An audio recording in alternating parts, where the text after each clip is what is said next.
I turned every single enemy into a random boss. And when I mean every enemy, I mean every enemy. Hello everybody, Stream Your Mind here, and welcome to the video of me finding new ways to turn Dark Souls into my personal self-torturing device for your entertainment. Hey look, it's Sif and Artorias fighting together. Aw, ain't that sweet?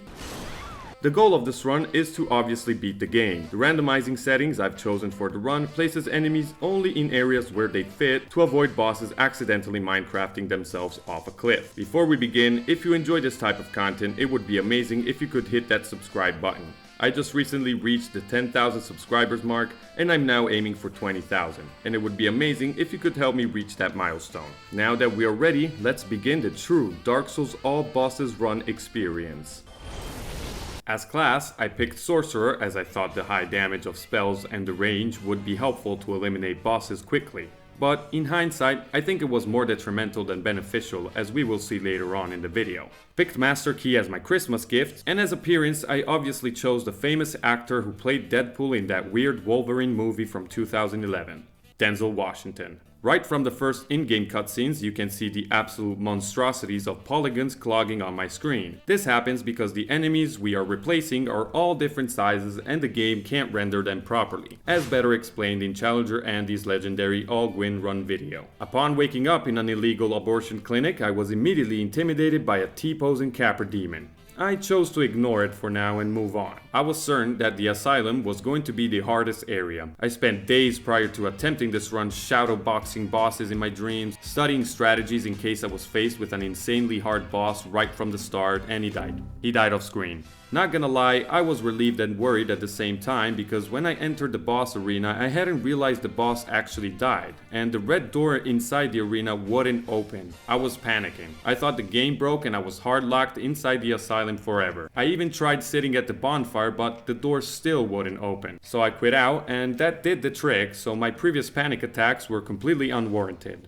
Anyways, after dying like a little bitch trying to get my shield, I was able to squeeze past the Capra demon and picked up my dagger. I reached our homeboy Oscar easily and got the Estus flask as well as the keys to the backyard. I rolled through a raging Taurus demon with ease and used the iframes from the opening door animation to move past him and picked up the catalyst as well. Now, since I'm not the sharpest tool in the shed, I failed to realize that the boss was already dead, as I mentioned before, and I died a few times trying to reach it, only to then realize that the boss was indeed already defeated and that I could finally move on to the actual game.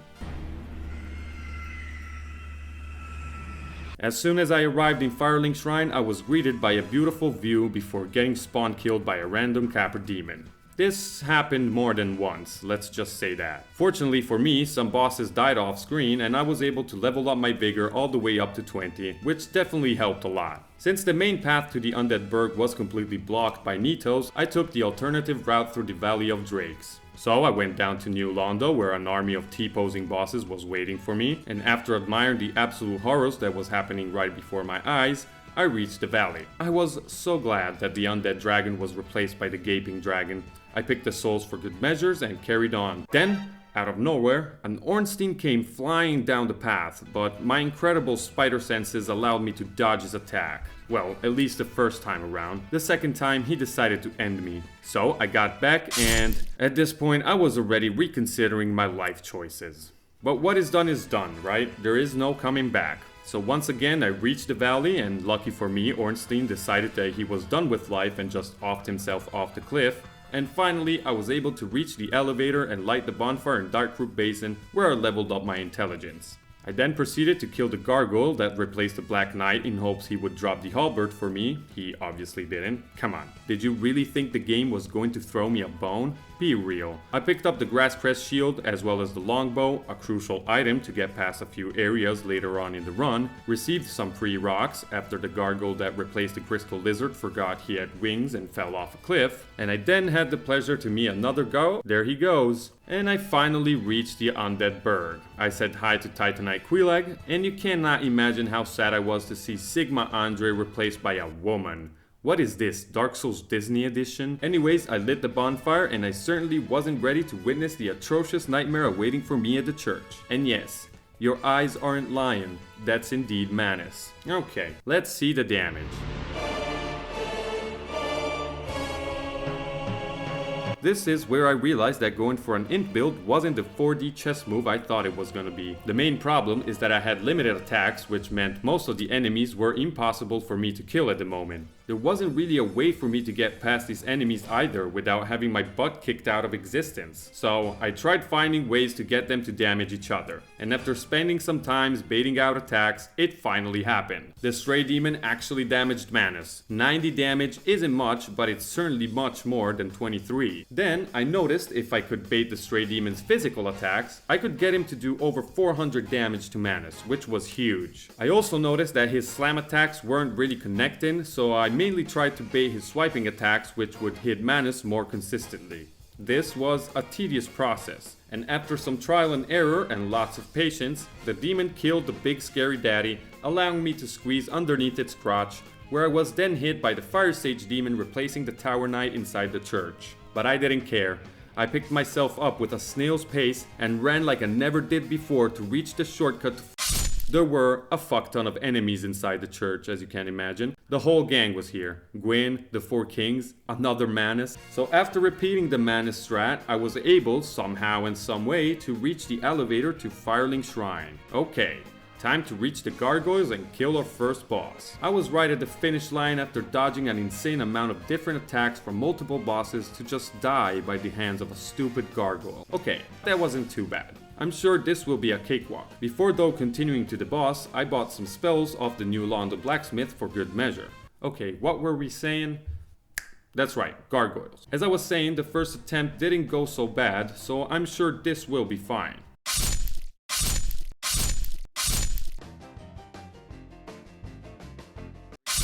Well, after dying over and over, it was clear that the gargoyles weren't going to happen right now. So I did the logical thing to roam into Blighttown. Unfortunately, this was much less of a headache than the Undead Berg, as the bosses were more spread out and actually damaged each other. After staring at the nightmare unfolding in front of me, I took the courage needed to try and run for the boss. Needless to say, this didn't end up well. Turns out, running around without a plan was a sure way to get my ass sent back to the bonfire. But even when taking time to strategize, shit could still all of a sudden hit the fan. And in this run, the fan is now a shit tornado heading towards my way. So I said F this strategy bullshit and I ran aimlessly towards the boss again. And this time, I was able to reach Quilek's domain without too many issues, surviving the absolute army of Ornsteins that were trying to shove their spears up my asshole. Time to find out how long I will be needing therapy for after this run. Unfortunately, it was just a Taurus demon. I was so relieved that it was an easy boss. Otherwise, this would have been a tragedy seeing how bad the run back turned out to be. And just like that, I was able to ring the first bell. While trying to reach the fair lady, I was blocked by NG, who was now turned into a pinwheel. Fortunately, once I quit out, he returned to his usual spot. I boned the hell out of there ASAP, as I was too scared to sit at the bonfire and run my way back to Firelink. I tried again to get through the nightmare in the Undead Church, but found no luck. So, after going through Darkroot Basin and cheesing Titanite Quilek using the low-hanging ceiling before Andre, I bought some arrows, leveled up my bow to +5, and tried reaching the gargoyles from this side of the church. I waited for the usual 15 minutes for Manus to die and miserably got killed myself as soon as I entered the church. But I did notice something interesting during this attempt, and that is, if I approached the route from this side, the 10 hollows that are now replaced by the bosses would try and reach me down on the first floor, leaving the second floor nearly completely empty. And finally, I was able to reach the fog door. And for my tireless efforts, I was rewarded with this beautiful mess. I'll let you enjoy it as well because it's simply glorious.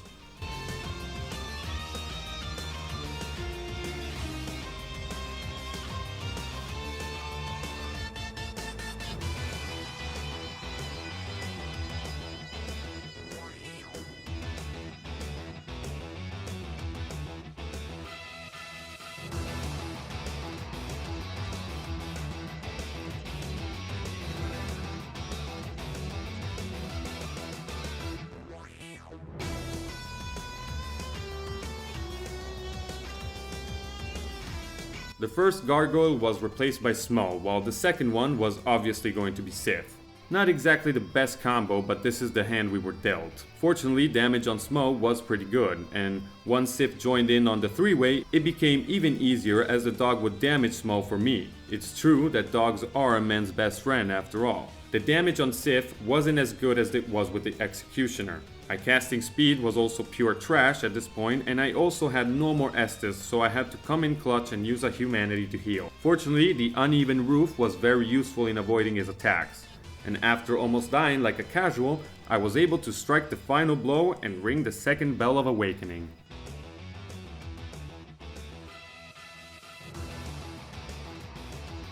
After the dopamine rush that I received after finally making it through the Undead Church, I spoke to Oswald and bought some Homeward Bones and a Purging Stone in case I'd get cursed by one of Seed's crystals. I returned to the Undead Berg, where I was struck by the vision of a beautiful Gwyn slowly approaching my way. I ignored the fact for now, bought the Crest of Artorias, lit the hidden bonfire behind the illusionary wall, and unlocked the path to Sith. Unfortunately, the NPCs here were not turned into bosses, and I couldn't really do anything about it. So I just ran past them like we all usually do when playing this game. What do you expect me to do? Actually fight them and play the video game? I spoke to the cat from Alice in Wonderland to receive a pretty ring, arrived at the boss, and picked up the Hornet ring for good measure. Okay, let's see what we have to deal with. Oh, it's the Sanctuary Guardian.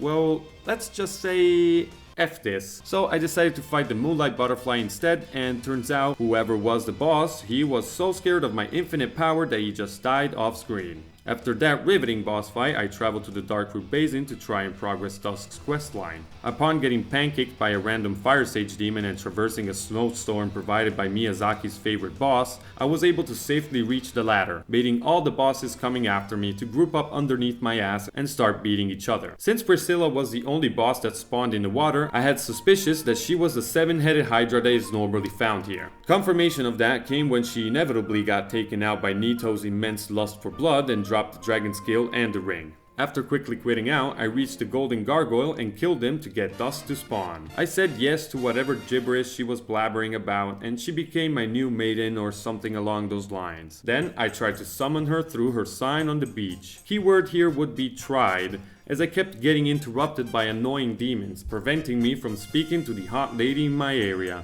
Sometimes it's hard to be wanted. You have no idea how scared I was when one of the exploding sorceries casted by this flaming pile of shit killed Dusk in front of my very own eyes, making me think that I screwed up her quest and couldn't get her crown anymore. Fortunately, the crown and the rest of her trip were still there, which saved me from a possible aneurysm. I proceeded to continue my journey to the Undead Berg, ignoring the Havel wannabe completely. But then, my game crashed, probably due to the engine not being able to render so many bosses in the same area, because Undead Berg is filled with enemies. Hopefully this won't turn out to be a problem in the future. Anyways, I spawned back in and damn it crashed again. Well, third try was the charm. Okay, time to see what kind of shit show we are waking up to. Oh god, 3 kings all in the same arena? It's just like the real fight, only worse. It was clear now that my luck was starting to run thin. After a couple more crashes, I was finally able to reach the boss again, and this time around I've noticed something very interesting. I realized that if I ignored the 2 kings, replacing the hollows on the tower and aimed straight for the boss, it would take the other royal turds quite some time to arrive and gank me. This could certainly play to my advantage, but unfortunately the Taurus King hit like a truck and could easily stagger me out of my casting animation. Though, it was a close attempt that gave me some hope.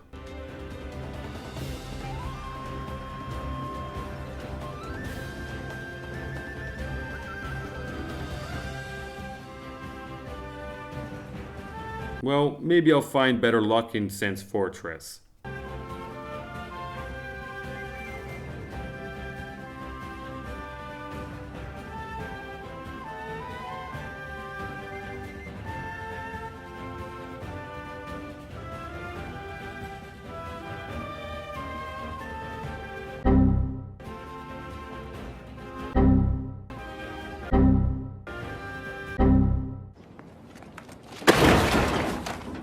Yeah, after getting my ass blasted multiple times in multiple different directions, I decided that maybe wearing some clothes could actually help me win the fight against the Taurus Kings. So I put on my underwear and equipped the knight armor. This was enough to tank the hits dealt by the kings in order to DPS them and also help me not getting demonetized. And finally the Taurus Kings were defeated and I could finally move on to my next objective. Unfortunately, there was another king awaiting on the bridge that killed me right after.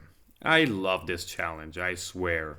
I returned as the naked man to have faster rolls and reached the lower Undead Berg where it was barbecue time, since most of the bosses down there got cooked by the fire near the stairs. I took out the rest of the bosses left using my spells and then realized that I forgot to buy the key to free Griggs. So I opened up the shortcut to the Berg while shitting my pants as the vision of a flaming sword came crossing through my screen. I took out the pinwheels blocking my way before having a wonderful half an hour of shooting down the army of bosses standing between me and the merchant, starting with the Queelag way on the back before eliminating the Artorias directly blocking the stairs. This was such a tedious process that I was able to perform a strategy in order to consistently infinitely stun Artie by aiming my bow around his thighs, hitting his head anytime he would try spinning to win. As you can imagine, this was really fun and exciting. Let's do the math, will we? So Artorias has 3750 HP, while my arrows were dealing between 18 and 21 damage, meaning I would need between 208.3 and 178.5 arrows to kill him. This nearly broke my bow, by the way, as well as my mental health. Fortunately, I would only need to get through this part once just to buy the key from the merchant and free Griggs for his rings. Once Artorias BIG was finally taken out, I was greeted by a bright orange light signaling the presence of a Gwyn roaming the area somewhere. Turns out he was hiding behind a bookshelf like a bitch. I decided to ignore the fact and went on to speak to Capra Merchant. Bought some items I might need, such as repair powders and the infamous residence key. But at a certain point, two Gwyns came running towards me to end my pathetic existence. And trust me when I say, I have no idea how I survived that. Then, while I was trying to sneaky archer one of the Gwyns left Skyrim style, I for some reason was summoned to another world. I did not think I was online and actually was afraid I would be getting banned for this. So after letting my opponent beat me like Diddy with Usher, I returned to my world and freed Griggs from his imprisonment. And I then decided to check out the Capra Demon boss fight. Unfortunately, he was only being replaced by another Taurus demon. Lucky for me, the dogs had been replaced by two fake pinwheels, making this fight much easier. I then spoke to the Gwyn merchant before firing to buy some items I wasn't planning to use anyways, only to then turn around and be welcomed by the lovely view of a Gwyn madlessly trying to get through the closed cell gate to just send my chosen ass straight into Dark Souls 3. I tried sniping him through the bars, but that didn't work, or it did. I'm not really sure. I could see the arrows connecting, but it was so inconsistent, so I timidly opened up the pathway hoping he would get stuck on the cell structure, but my hopes were helpless as he began chasing me down this dark alley like your uncle at the Thanksgiving dinner. Fortunately, I was able to get him stuck on the low-hanging ceiling just before the merchant, only to then be thrown off the edge by a Capra demon just before the bonfire. By the way, if you were wondering what Nito has been hiding under his cloak this whole time, well, now you know. It's a giant boner. Once I finally made it back to Firelink Shrine by passing through New Londo, I realized that I failed to save my waifu, so I stole her clothes to sniff them at night during my alone time. And I finally reached Griggs. Unfortunately, our friend was kind of unapproachable because of the asinine amount of bosses plaguing the area that would actively risk to kill the NPC while trying to send my ass to the afterlife. I tried quitting out, and this helped, giving me some time in order to speak to the shady sorcerer, only to then realize I didn't have enough cash to buy the Dragon Crest ring for a boost to my magic damage. So I shot the Capra demon in the face, and fortunately one of the kings chasing after me fell off the cliff, and I bought both rings from Griggs as well as his spells, and it was time to go to Sen's Fortress. I couldn't push the inevitable any longer. The biggest issue was the Gwyn placed right at the entrance of the structure, and if you've seen Challenger Andy's video, this is the second time I referenced that video, then you should know that for some reason when a Gwyn tries to come too close to the Undead Parish bonfire, he will be teleported right at the beginning of the pathway, making it very difficult to snipe consistently.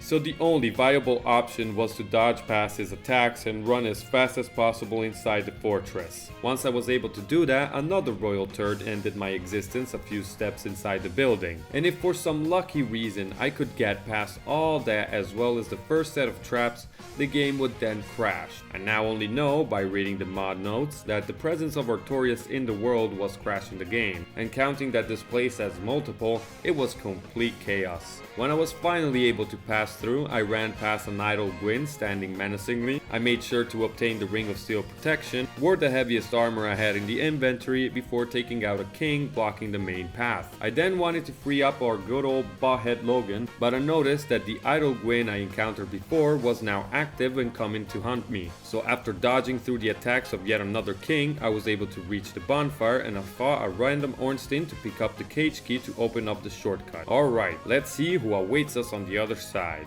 Oh god, another DLC boss. Thanks, mommy. Damage was trash, so after falling to the afterlife, I returned and... Oh. Okay. Oh, this is free. No! So I decided to be a filthy casual and summon Tarkus.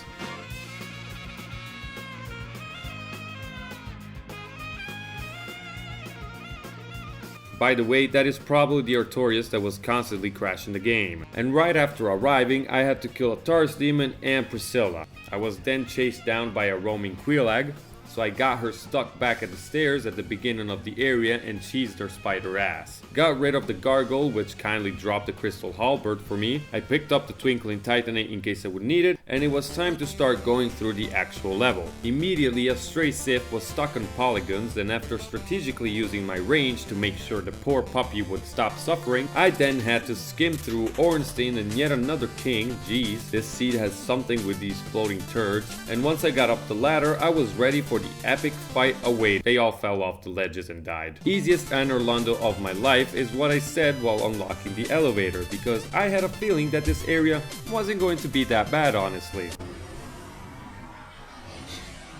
As usual, Artorias, rushing down the stairs to kill me now, was the biggest issue, combined with a giant centipede demon blocking the only path forward, preventing me from actually progressing the area. So after meticulously finding the sweet spot to snipe everyone's favorite boss without getting Artorias BIG to aggro, counting that Artorias has insane aggro range, the damage was naturally kinda shit. But after a lot of arrows spent for this single, fortunately non-respawning enemy, he finally went down. I dodged through, I tanked through Artorias' lethal blows, only to then being blocked by a glorified stripper, where I had to quit out because I was not afraid to stoop to that level. Then I hid in a corner like a bitch because every int build is inherently a coward, got shat on by Artorias, and quit out again because only to get to this point from the elevator it took me like 45 minutes and I didn't want to lose my progress. And right at the finish line, I got jumped by Quelaag and finished by Artorias again.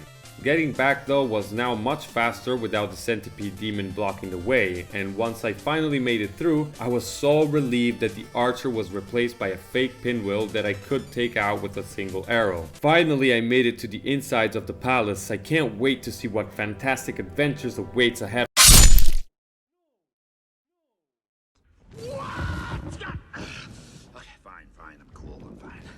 This is where this run almost broke me, because getting back to the inside without having the game crashing in this spot was nearly impossible. And the most frustrating part was that it was always at this precise spot, so every time I could successfully survive the absolute chaos prior to this point would then be for nothing, as I could just not progress further. I thought that the game couldn't render all these enemies, so reluctantly I had to find a way to eliminate all the bosses before attempting the next part of this tedious section of the area. And as you can imagine, this was a long process, especially with Artie constantly jumping away, avoiding my attacks. Then, one of the kings decided to join me on my same level, so I had to improvise, and fortunately I didn't die because I would have cried otherwise. It even rhymes. And when I finally killed Artorias, I moved on to Quelaag, finally made it through this infamous spot, made sure to avoid the deadly blades phasing through the wall, and finally lit the bonfire. Once that headache was over, another one was right around the corner, as trying to get Havel's armor would result yet in more crashes. So I ignored the fact by using the stair skip, and after running under a giant metal ding dong, it was time to see who replaced the best duo since Frank and Jesse James.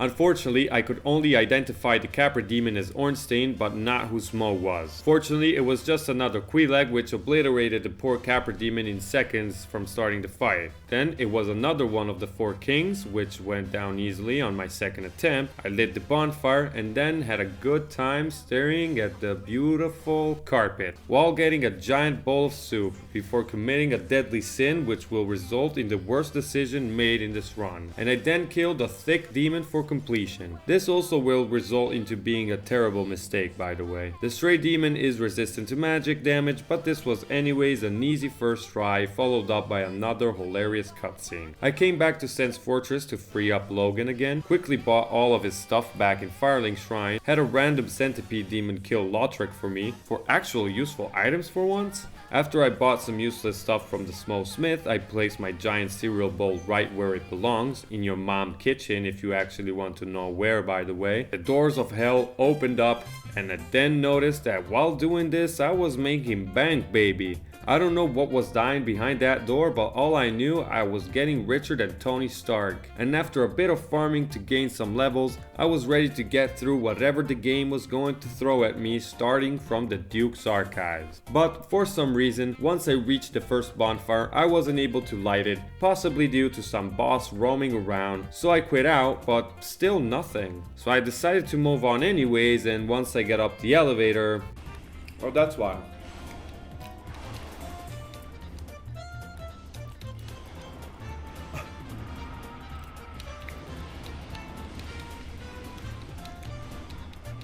Fucking Quelaag.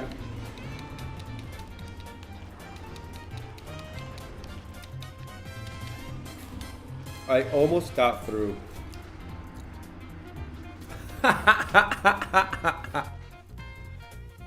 Oh my god. This room is so bad. What? Ain't no way, bro. Ain't no way. The game broke. The game broke. So apparently I was wrong warped to the closest safe spot, as I couldn't light the bonfire in the archives, nor did I rest to any bonfires after the kill. So I was stuck at the end of the game. It was almost as if the game itself was tired of my sufferings and gave me a free pass. Free pass in quotes, because I still had to get through a Sanctuary Guardian, a random Lord of Death, Gargoyles and Gravity, and a Super Smo and a Super Ornstein to close up the shit show of this run. Also, the final boss was a Sanctuary Guardian, which is, to say the least, the worst fight I could have get, as this boss is highly aggressive and resistant to magic, which obviously didn't mix up well with my mage build. Anyways, after what felt like 100 deaths, I finally finished the fight. And even though I was robbed of the chance to beat the entire game, I still felt happy it was over. Alright guys, this is all I've got for today. Thank you all for watching. If you've come this far into the video, I personally thank you. And if you appreciated what you saw, please consider leaving a like and comment down below what run should I try next. If this video goes well enough, there might be a part 2 where I'll try to actually beat the rest of the game, hopefully without any wrong warps this time. But until then, I hope you'll have a great week, and I will see you guys next time.